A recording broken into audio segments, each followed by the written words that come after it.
98 Not Out, sponsored by Shepherd Neame, proud supporters of cricket in Essex. Fantastic tune there from Stevie Wonder, Do I Do, and as we said, he was 70 this week, so happy birthday. Now, that tune was selected by our next guest, ex-Essex, ex-Surrey and ex-England, Mr. Alex Tudor. Alex, how are you?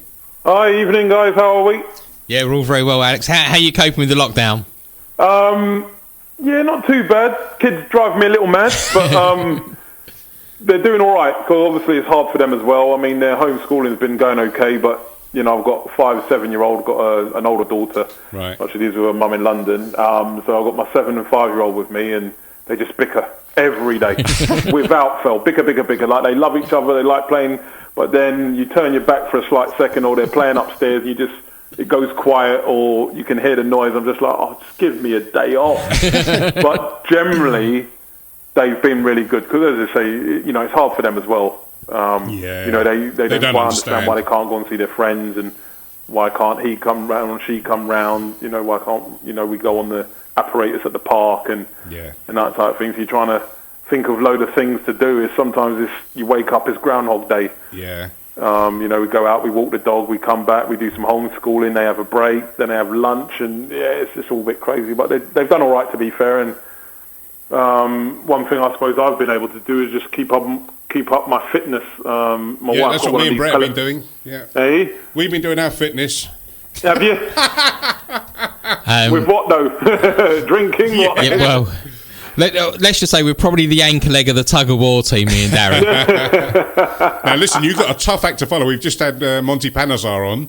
Oh geez. And Monty's been bench pressing sofas and leg. What's all that about? We asked him. He's been telling us he's been doing all kinds of things, and then we got him doing accents. He was doing Australian accents, and then he did a Jamaican accent. Oh God, no. Oh, Jesus. Oh, Monty. Now, before we came on air, you and I were just chatting about things, and I mentioned the fact that my family are from Guyana. Yes. And you're a Bajan. Yeah, it's Bajan, yeah. Well, I'm English. I mean, I try and do the Bajan accent, and my mum and dad laugh at me, but, yeah, both my parents are from Barbados. Very fortunate we're able to, you know, get out there quite a bit. The kids are quite fortunate. I've got mother-in-law, she lives in Greece, and my parents are out in Barbados, so it's like, wow. Where do you want to go this year, kids? So they're quite fortunate, and yeah, absolutely love it. Where are your hotspots in Barbados? So my parents, they live in St Philip, so it's not too far from the old Grantley Adams Airport, sort of 5-10 minutes near Emerald Centre, if anyone's been to Barbados, which I know a lot of people have, but Barbados is that small, you're not too far away from anything, to be fair. And what are your favourite bars or restaurants and things out there? Oh, geez. Well, the thing is that the Gap has changed. The St Lawrence Gap's changed a little bit. So you used to go to McBride's and stuff, like the Irish pub. Yeah. You know, you would go there, and then you would go to, you know, I'm trying to think of the club on the beachfront there that, you know, you would go there late, and basically you pay your money at the Harbour Lights. Harbour Lights. Yeah. And you would go there, and after dark, and obviously I've got family out there, so my cousins would take me to a few other places. But yeah, you know, you can't go wrong. You go down the Gap, and you know it's lively, and you know you've got the vendors, which I absolutely love. You know, the vendors. You've got the traditional food, the rice and peas, the chicken, the macaroni pie, and plantain, and all that type of thing. And you know, you're eating that at 2-3 in the morning, trying to soak up the rum that you've been eating all night and drinking all night. You know what I mean? The Banks. Yeah, the Banks beer. Well, I'm not a beer drinker. I'm purely a rum man. Okay. But I didn't take my first drink until I was 31. Really? And a lot of people sort of say, was that because of cricket and trying to keep fit? It was no, because I saw how the lads used to behave once they had a drink, and I didn't want to get in that state, so I stayed away from that. It was obviously that time at Essex that turned you to drink, was it? Well, mates, listen, we used to have, when Graham Welsh was our bowling coach, the sort of later end of my career, we used to have debriefs in the pub. Yeah, that was. He was a massive darts. He liked his darts, so the bowlers would have a debrief in the pub. Oh, right. Best place for it. Not the Golden Fleece. I think that's how I got involved with Essex. Was I met Pop Welsh and Grant Flower on a night out. Oh God! Oh gee. Yeah. That's a combination right there. They were. I was well oiled as they were that evening. And oh wow, geez, man, you would have been far into it then, because those boys can put it away. I mean, Grant Flowers, a very, very fit guy. I remember we used to go to the Virgin Active next door, and we used to do a, spin class as a group and whatever. And then they had this plank challenge. Yeah. And after he'd done a 45-minute spin class, he went straight and did I think it was like an 8-minute plank. Oh. It was like, what are you on?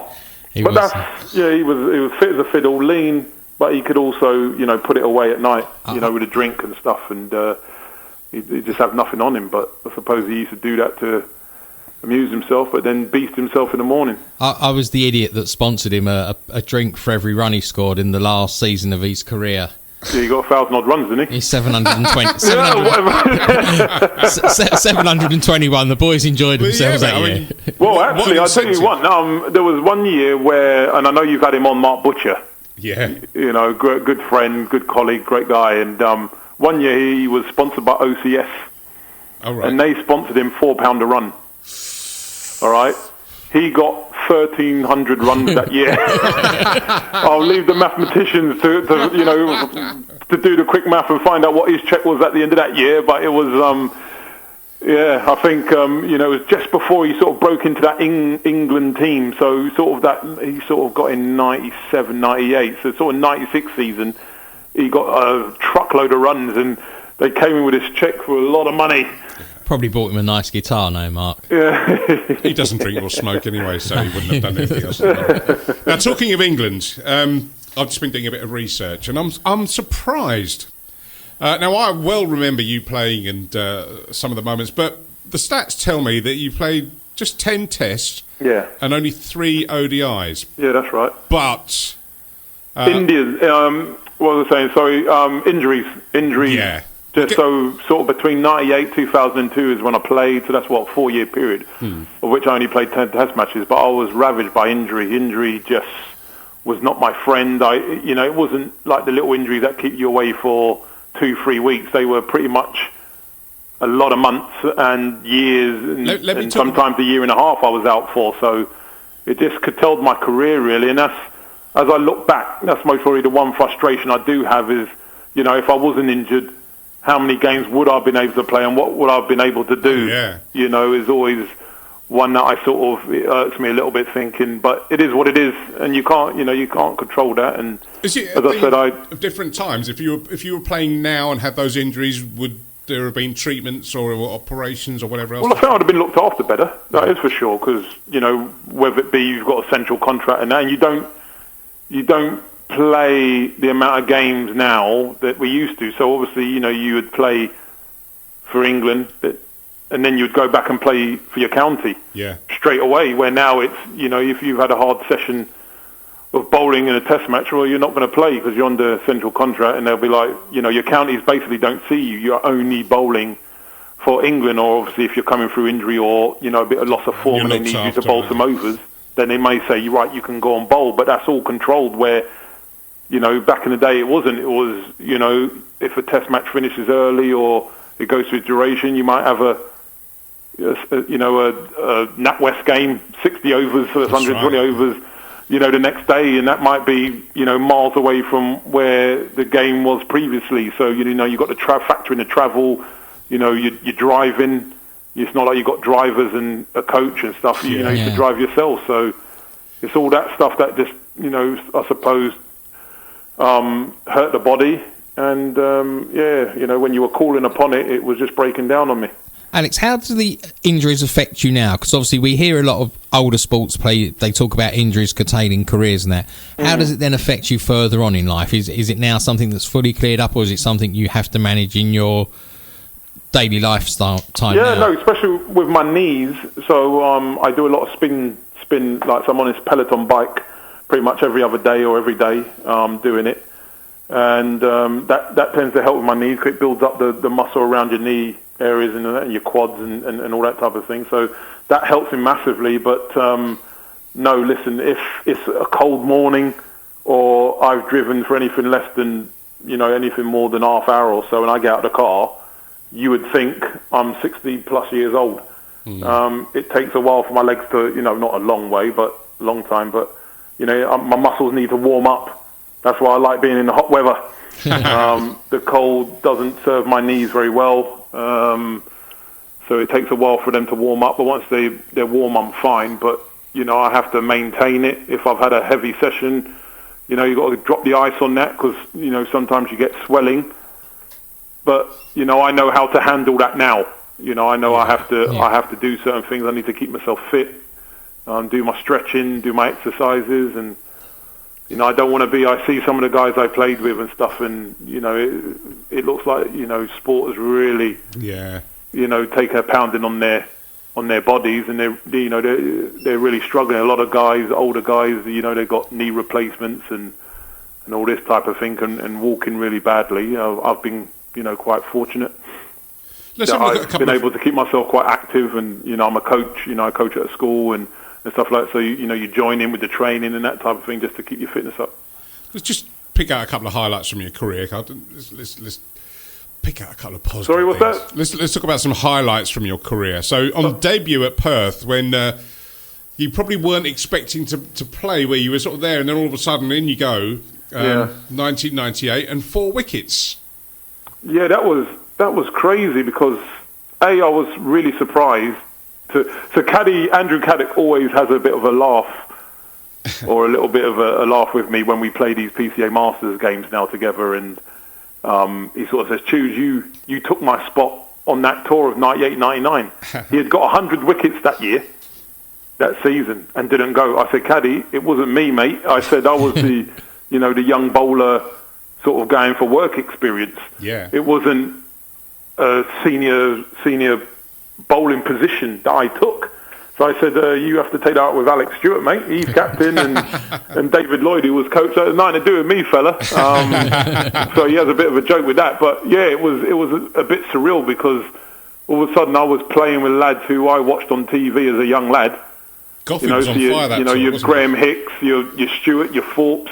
Obviously, I was lucky to play with them at Surrey, but Michael Atherton, Nasser Hussain, all these guys, Goffey and Dominic Cork. I grew up watching these guys on TV, and then all of a sudden, I'm in the same squad as them, and then all of a sudden, I got my Test debut in the second Test, because again, in the 90s we didn't fare well against Australia. No. But Perth would have suited you, though, wouldn't Alec it? Alec wanted something different, and I remember he made me sleep over it. It was between me and Dean Headley. Dean Headley, being the senior guy, wanted to know the day before. Stewie said, I need to sleep on it, and it was the worst night's sleep I ever had. Nervous wreck, and then in the morning, tapped me on the shoulder, said, Choose, congrats, you'll be making your debut. And just sort of going out and thinking, oh my God, I'm out here, and Steve Waugh and Mark Taylor and Ian Healy, and like, what's going on here? This don't happen to a young 21-year-old so early in his career, but yeah, it did, and sort of went out there. And if I was to ever, as you say, roll up a wicket to bowl on, well, that was it. I mean, Perth at that time, it was the quickest wicket in world cricket. Bouncy. And as a fast bowler, that's the sort of type of wickets you want to bowl on. So it was just nice, and as you say, just went out there. I mean, don't get me wrong, we lost in 2.5 days and whatever, but to That's go out there typical. and mix it with But some of the best players. you love the Aussies, though, because fast forward 3 years, and you take a fifer in 2001 against the Australians. Yeah, I always say to people, I say, listen, I played 10 Test matches, 6 of them were against Australia, and arguably against the greatest team ever assembled in the game. So, and I did okay. And I've done okay against them. I've got some wickets and whatever. I can hold my head up high. I didn't get to play against the Bangladeshis, no disrespect back then, but your Bangladeshis, Zimbabwe's and stuff like that. It wasn't no easy wickets. It was like India, Australia, Sri Lanka with some serious batting talent, and you had to mix it against the best, and that's how it was back then. Did it give you an extra yard when you were playing against these huge names? So I always say, I wasn't express. I was tall, so I got a lot of bounce, but I wasn't express. I wasn't like, say, your Brett Lees or anything like that. I was nowhere near that. Even Steve Harmison and Freddie and his pomp and stuff, they were bowling 90 mile an hour regular. I was, myself, Dean Headley was sort of around the 84, 85 mark, could get the odd ball, sort of 87, 88. But it was quick enough back then, and definitely gave you a spring. I mean, just playing in front of packed stadiums. I mean, in county cricket, it was one man and not one man and his dog, but you had your members and sort of an array of people sort of spread it around the ground, especially at the Oval, being such a big ground. Sometimes it felt quite empty. But all of a sudden, you dawn the three feathers, you got a great travelling support with the Barmy Army, who were different gravy, they were quality. And then playing in England in front of packed stadiums was, as a boyhood's dream. You want to go out there and, as a professional sportsman or woman, you want to go out there and entertain and perform. And, you're doing that in front of, thousands and thousands of people. If that doesn't give you a buzz, I don't know what would. You talk about, obviously, the fast bowling and stuff like that. Had you been playing now, would you have played Test cricket as much? With managing your injuries, would you possibly have played more white ball cricket and played the shorter format of the game more? It's hard, really. I mean, I predominantly like the longer format of the game. Game's slightly changed now, but there's a lot of white ball format. 2020s come in, and the 50 overs and stuff like that. I was predominantly a 4-day Test match. I suppose that's what I used to cater my bowling for. I would like to think, given the time, I would have been able to prepare now as these guys are and stuff, that I would be able to, adapt my skills and be able to perform at that level. It just would have needed a lot of hard work, working on your Yorkers and your slower balls and your slower bouncers and all this type of thing. But my pet peeve with the games now is that at least we played on decent-sized boundaries. Yeah. I mean, these boundaries now are a joke. Well, the Oval, you mentioned, in the 90s was a huge ground. It was massive, absolutely massive, and especially if you played on one side. I remember playing a game against Yorkshire, and Stewie got his highest, first-class score, which was 277 against Yorkshire. But we had this massive boundary on one end because we had the spinners, we had Sacklane and Sauls, and they had all their fast bowlers. And Adam Olliott says, I want a massive boundary on one side. So Stewie was hitting these balls that would normally go for 4. He was running 5. He was fuming. He was like, I could have got a 100. And Adam was like, I'm not caring about your individual score. I'm worried about winning this game. And he said that would be best for our team. Give Ian Salisbury and Sacklane Mash that massive boundary. So when guys are hitting, catches will be held, and they will have to run their runs. And always remember, Stewie was always the neatest, cleanest bloke in the world. I've never seen a scruff because he had to run like 5s on a regular occurrence and stuff. It was hilarious. This show is called 98 Not Out. Yeah. And if I mention 99 Not Out, yeah, does that bring back it brings back some memories. And your count? I mean, good memories, but a bit of annoyance now because it's like 21 years on, and the frustration of not just getting that single run and, being known for someone to score 100 for your country. Not everyone that plays can say that they've got a century for England. Are you talking to Thorpe one of those now, or are you still ignoring him? What's that? With Thorpe? You're still blanking. We have joked. Me and Thorpe are safe. He was a long colleague at Surrey. See a lot of him now, and, so how could and whatever. And the running joke is that I said, look, I've got over it. I got over it a long time ago. Yeah. Just don't meet my mum. I just said, don't meet my mum. Oh, God. I said, you're quite lucky she's moved out to Barbados. She's still looking for you with her umbrella. She wants to knock some sense into you. And listen, it's just one of those things. It was, it wasn't like he said, I'm not going to get you. He walked to the wicket on that day, and he was like, "Chew, this is what it's about." The crowd was shouting my name. They're going nuts. We were, on verge of winning the game. He's going, "I will get you to the 100." And I was like, "Thorpe, with due respect, mate, if we lose a couple of wickets, it could go wrong very, very quickly." They had some proper bowlers, but and we had some. I think Aftab Habib was on debut. Chris Reed was on debut. Ramps hadn't got any in the first innings, and then we had back then a very long England tell. I'm talking about we had Tufnell, Mullally, Caddy could bat, but Caddy was there, and it was like, look, this could go wrong very, very quickly. So let's let's just get us over the line. I think I was on 70 odd at the time. I wasn't even really thinking about 100 at that time. It was Nasser's first game as captain as well, wasn't it? Yeah, that's right. Yeah, we just, England just come off the World Cup, a horrendous World Cup, where obviously Alec got sacked and David Lloyd had been sacked also. And so Nasser came in as captain. We had no coach. Duncan Fletcher weren't there then. And Graham Gooch was sort of taking care of things as manager at the time. And, yeah, sort of won him that first game. Keep reminding him when I see him. Has he bought you a beer for it yet? Oh, don't be silly. You have to buy a beer. You're having a laugh, aren't you? Not happening. So these days, you're doing two things. So you just mentioned it earlier, you're a cricket professional at Kim Bolton School. Yeah. And we had Jake Mickleborough on last week, who's doing a similar role at Brentwood School. Oh, brilliant. But you're also an ambassador for the PCA, and you mentioned about the PCA Masters, and every year there's a PCA Masters game down at Brentwood Cricket Club, which is just that's down the road right. from here. So just tell us about the PCA and the work that they do. Yeah, phenomenal work.